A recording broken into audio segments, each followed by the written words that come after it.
Approaching the midway point on the SportsMax zone for this Friday, the West Indies will look to end their one-day international series against Bangladesh on a high note when the teams clash in the third and final match at Providence in Guyana, this happening on Saturday. Now, the Tigers have already sealed the series 2-0 with Wednesday's victory, their 10th straight against the Windies in 50-over cricket. Significantly, in those 10 games, Bangladesh won 9 times, batting second. In the match, Bangladesh won first. The winning margin was 120 runs. Of those 10 games, Bangladesh won 2 in the Caribbean, 4 at home, 1 in England and 3 in Ireland. Now, the question is, what must the West Indies do to stop Bangladesh from winning 11 straight in ODIs? Well, to help us answer that question is our cricket analyst, Nikhil Uttamchandani out of Barbados. Nikhil, great to have you back on the SportsMax zone on some not too pleasant terms. We know that the West Indies batting has been woeful in this ODI series. By the assistant coach, Roddy Estwick's own admission, he thinks batting first compounds the problem, but he accepts that the batting is a problem. If they chase in this final match on Saturday, Nikhil, do you think they have a better chance of winning? Well, I would desperately pray so, Lance, but I definitely do think, given the construct of this team, I think based on those figures, when you look at the last 10 games, definitely they are a team, when you look at the ODI form, who I believe is a better chasing team. But regardless of if they bat first or second, as Roddy Estwick and others have said, the batting has got to step up, and it's got to be the top order. You look at this series alone, the top 5 in the 2 games are averaging 12. The highest score being Shamar Brooks with 33. The highest partnership has come from the number 11 pair. When you look at that 39-run partnership between Anderson Phillip and I think it was Jaden Seals. So that's not really good enough. Obviously, yes, it's Providence. Yes, you are playing into the strengths of a Bangladesh team who are spin dominant. Mahedi Hassan Miraz has been outstanding to watch him bowl at both right and left-handers. But I think when it boils down, you look at the overall grand scheme of things, it's got to be the top order. One person's got to put their hand up. And I think it has to start with the captain, Nicholas Pooran, who, whilst he's excelled in T20 cricket since getting the captaincy, he's really struggled in the 10 games he's captained the West Indies with the bat in hand.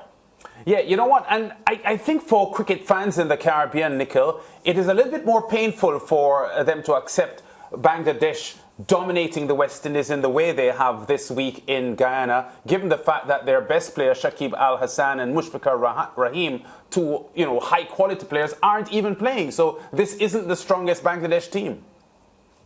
I agree with you, and I think it's clearly a systemic problem because when you look at sort of the other series, I know we were going to have a look at the last 10 games, so I did some digging into the last couple of series, and when you look at the run scoring from the West Indies, the last 4 out of 5 top run scorers in the last 3 series 4 of them have been Bangladesh players, and that's been the issue. The West Indies not being able to put together runs. I think what Bangladesh have done well is win the toss and bowl first, and clearly, time and time again, they did it twice in 2018 when they came to Providence, twice out of 3 times.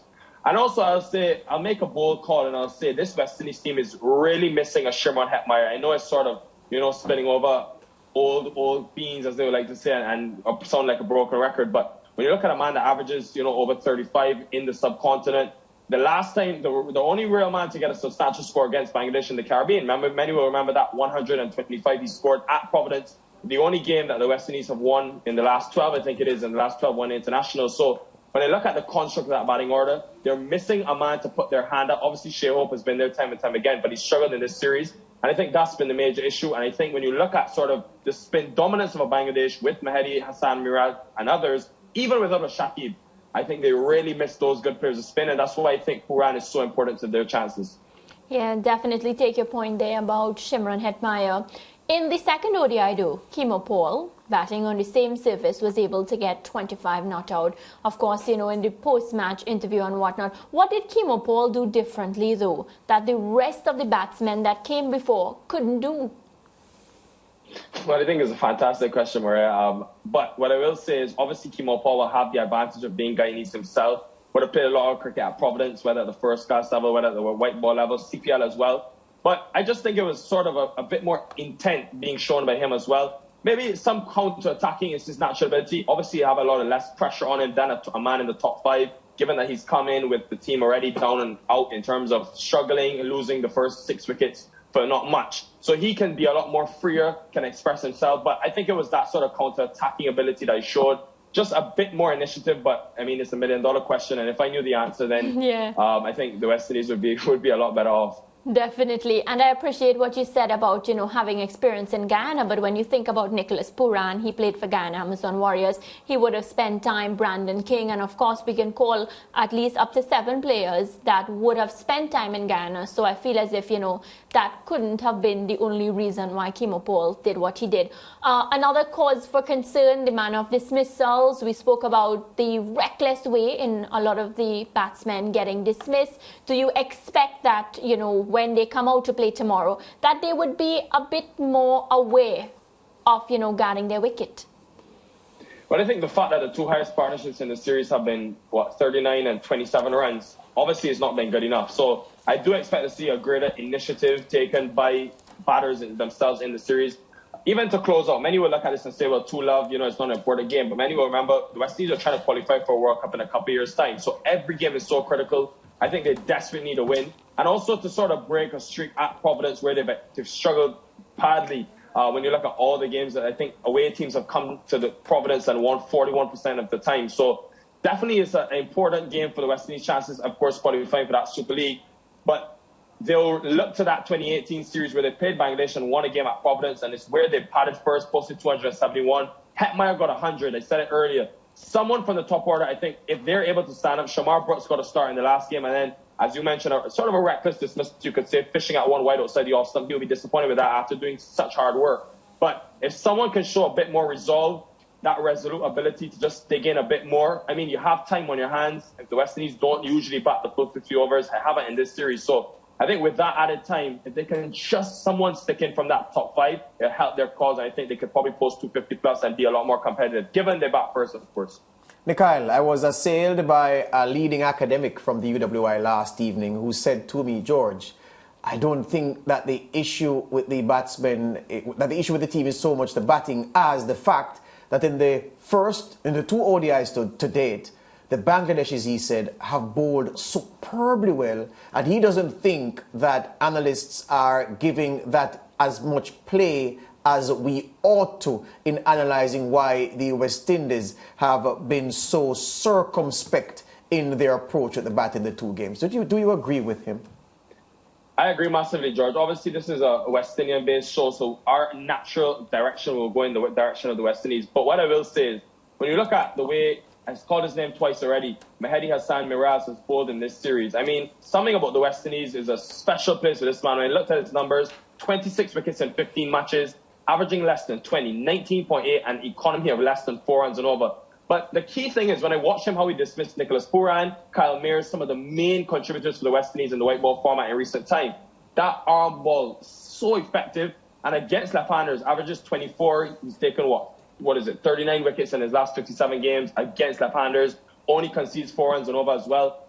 He's just so brilliant to watch across all formats of Bangladesh, but especially without a Shakib Al Hasan. The way he's had to pick up the mantle as the leader of that bowling attack, they deserve immense credit. Obviously, we know Mustafizur, what he can bring to the table with that ball swing back in. He bowled a beautiful delivery to get Shea Hope. But for me, Mehedi's been the key because the West Indies have got left-handers, but he's neutralized that threat by using that arm ball, and they've bowled magnificently well. They deserve tons of credit for their planning in this series. Yeah, and so if you a throughput from that articulation, Mikhail, is this then? The Caribbean fan will say, well, why is it that Mehedi's bowling plan and the supporting fielding plan from his captain always seems to work against the West Indies, to suggest that what we're doing, preparing to counter him, has not been working, and we've been trying the same thing over and over again without success.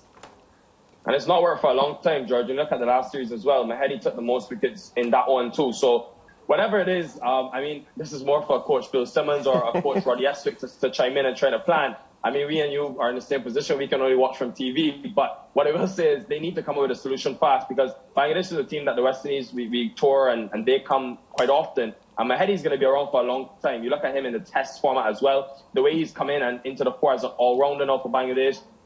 He's just been magnificent. Honestly, a really good contributor for them in an absence of a Shakib Al Hasan, who's been in and out of the team in the last 2 years. He's stepped up hugely. And I think his batting is extremely underrated as well. So just been great to have him in the Caribbean, and he'll be a true sort of person to look to as for a lot of young spinners and young cricketers in the West Indies watching on this series. And the last one, Nikal, in the short time we have left, the declaration by our captain that the team batting second wins 79% of the ODIs in the Caribbean. Does that suggest that there was some hint of defeatism about the captain and the team heading into ODI 2, and that, God forbid, we lose the toss and are asked to bat in the third and final ODI on Saturday morning, that kind of defeatism could seep into the play and cause us to not perform as we didn't in games 1 and 2?